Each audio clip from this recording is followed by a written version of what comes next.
Daniel Jones. Yo, I was speaking of, go ahead, speaking of Daniel. No. We could talk a little bit more about it because the title literally is Hard Knocks, and you know All right. why the title is Hard Knocks. It's not because it's the Hard Knock Life. It's literally because of that episode of Hard Knocks that keeps going around every single time. I don't know what's in rotation heavier. If it wasn't for ESPN loving the Dallas Cowboys, I think these two clips would be in rotation heavier. Every time Derrick Henry scores a touchdown, they bring up Jerry Jones, and every time Mhm. Saquon makes a play or a touchdown, they bring up the, the GM from the Giants. It's just like, bruh, what really could have happened? And it's more so with the Giants because, well, he was on your done, son. But Friday, actually, it was Wednesday when they announced that they benched Daniel Jones. The To the fourth. question to fourth quarterback. That was the initial question. Before we could even do any more research, Daniel Jones went to the front office and said, "You know what? I think it's best if we both just part ways." And he put in his 2 weeks. Shout out Devon. And the Giants released their 2019 sixth-round pick, Daniel Jones, who had a 24-41-1 career record with the Giants. We all know who they tied with, Joe. But over the 6 seasons, he had 70 touchdown passes, 47 interceptions, which ranks him 53rd in QBR. But that's a lot. It gets bad. It gets bad. But after giving him $160 million, they decide to part ways with him. And the one quote that pops up in my head was, "We'd rather have a $40 million quarterback not hand the ball off to a $12 million running back." And this is why they let Saquon go. But when they really should have did was not re-sign Daniel Jones. The GM messed that whole play up. What you should have did was franchise tag Daniel Jones after that one season where they won that playoff game, where they went out there, they beat Minnesota, and then they went on to play Philly. And of course, we all know what happened with the Eagles after that game. But you franchise tag the quarterback, you pay your running back, and then you see what you have in that quarterback.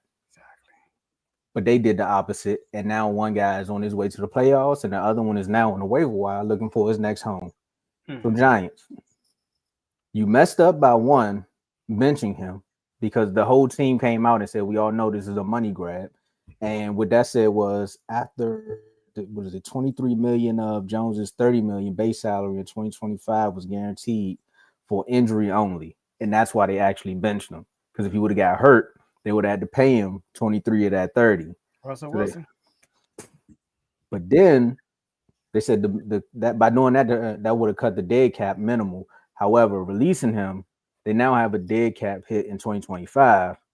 So technically, there was really no financial benefit for them even doing this. But he'll make his entire 35.5 million salary this season if he's claimed on waivers. But if he's not claimed on waivers, of course, it's not likely to happen. Do you They know got who will pay him though? John's about to pay him. yep, Okay. Shoot, if I was a because it's rival organization, I'll pick him up just because of that. yep, because it says the team will have to pay the remaining salary of the 13.8 million, and they could just whatever the team signs them for. The Giants got to pick up the rest of that on the the back Eagles, end. the Eagles gonna pick him up. Watch. I'm telling you, how he's gonna have the biggest fun with this. If he falls to the Eagles in that in that waiver wire, he's gonna do it, and then they're gonna play the Giants, and he's gonna have both of them start at That's some point in that game. It's crazy. But outside of that, just the week that he's had, man. He went from starting quarterback to being benched to the fourth quarterback to being mm. a scout team safety. And the jokes can write themselves. But Joe, I gotta get your reaction. Woo, scout team safety. Listen, man, this right here. As much as I agree with Dave, the GM shouldn't be let go. All right, it's time. It's time for the NFL. All right, but I'm not gonna talk about the GM a lot. But I want to talk about Daniel Jones. I want to talk about my Daniel Jones experience. Oh man, yeah, you have seen the opposite side. Yeah, not. I'm not gonna go that route though. I'm gonna talk about him as a player. So like, I don't know if you remember Tomo. They drafted him from Duke, and then he didn't start like the first 2 or 3 games. His first start was against the Tampa Bay Buccaneers, and I had to go back and like look at the stats because you remember moments based off like, dang, I remember he was cooking that game, but you gotta go back and confirm it with the stats. I remember that game he was cooking. So I'm going back and watch that game, Tomo.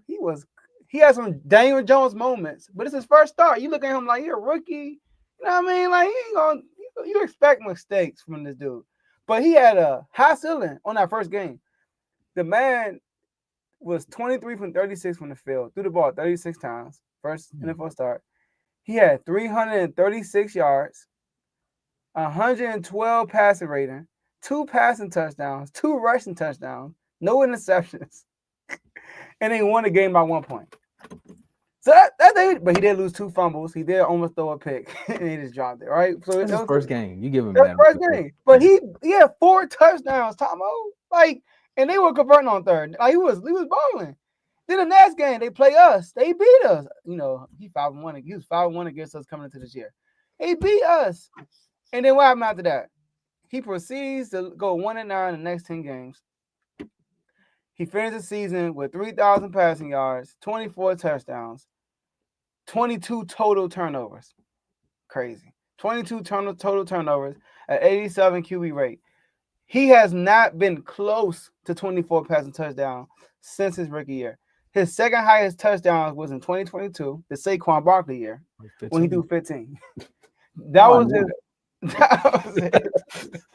We all know about that year because we had people in the chat saying it was Daniel Jones the reason why they was winning. We was letting everybody know it was Saquon Barkley. I think that was a setup. Now that he played for the Eagles, I really think that was a setup.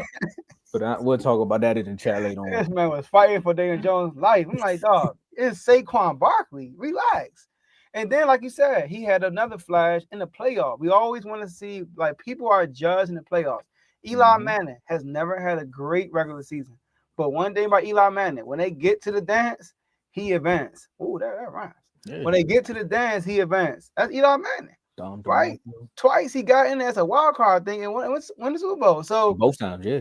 Yeah. But you look at Daniel Jones' first game, Minnesota, they was cooking that year. And he cooked Minnesota. But we all forgot. Minnesota had one of the worst defenses in the league. Then they go into Philly, and he reverted back to Daniel Jones. So I feel like this was for Daniel Jones, but I'm not going to say Daniel Jones is the sole reason why he looked so poorly. I feel like the management of this team was terrible also. And my last thing I want to say about this, why bench Daniel Jones and start Tommy DeVito and not Drew Lock? This tells me right here that y'all tanking. This tells me right here that y'all listen to the fans. Fans want Tommy DeVito, right? That's the excitement. So I think they're tanking. But my thing is, if you really think y'all getting Shador, he must be out of your mind because I don't think Dion is letting Shador go there unless the owner makes some changes in the front office. I don't know, Joe. He might. With that GM, get him out of there first. Only reason I say that is because the GM actually, I mean, outside of the Saquon move, like he made. I mean, Daniel Jones was already he was already on his last leg with me once he did that, and once the owner said, "I'm gonna be really upset if Saquon ends up with the Eagles," to only watch Saquon go to the Eagles and proceed to win games. But you gotta think it's bright lights. It's a big city. They got Malik Neighbors. They are bolstering up that offensive line, which did look good up until some players did get hurt. They do got a good defense. So again, like, even though he made some bad moves on the offensive end, you go get a Shador with Neighbors and go find another wide receiver and probably figure out what y'all want to do with Hyatt. I mean, that team could turn around and be decent. That's good. That's true. Yeah, so I mean, it's not a bad team. It was a bad quarterback holding everybody back. And Brian Daboll is not relieved from this either, though. I think that's another one too. I think that might be the ultimate factor right there. Who's going to be the coach? Like, I think Brian Daboll has some bad moments, play calling, in my opinion. And like, you think about the Belichick tree of coaches. I mean, who's really been successful as a head coach? I think Bill O'Brien has been the most successful one. McDaniels had a run. Who? McDaniels had a run. With the cheating run? Hey, look. I ain't gonna say it's the Patriot way, but they was winning, right? That's crazy. They went 8-0, and then they literally got blown out every game after that. That's crazy. Man, I am athlete, bro. He should have never told that story, bro. I know, right? I know, right? That's why, hey, man. But the numbers, like, you go back and look at it, like, dang, they actually cheated. But like, nobody in that tree succeeds unless people say Vrabel, well, he wasn't a coach, he was a player. Yeah, So no, that's a bad tree. The best tree right now, one of I'm gonna say, is Shanahan, the Shanahan's. yeah, They that's killing, probably the best. That's especially when they get to Mike play the Shanahan. Cowboys. You know, they trying to take caution. No, Mike. They all came from the Commanders. Mike was the head coach. Yeah, you're right, because it was the ball boy, the offensive coordinator, quarterback coach. You right, you right. But wasn't Y'all have y'all played anybody from that tree yet? with this year? Yeah.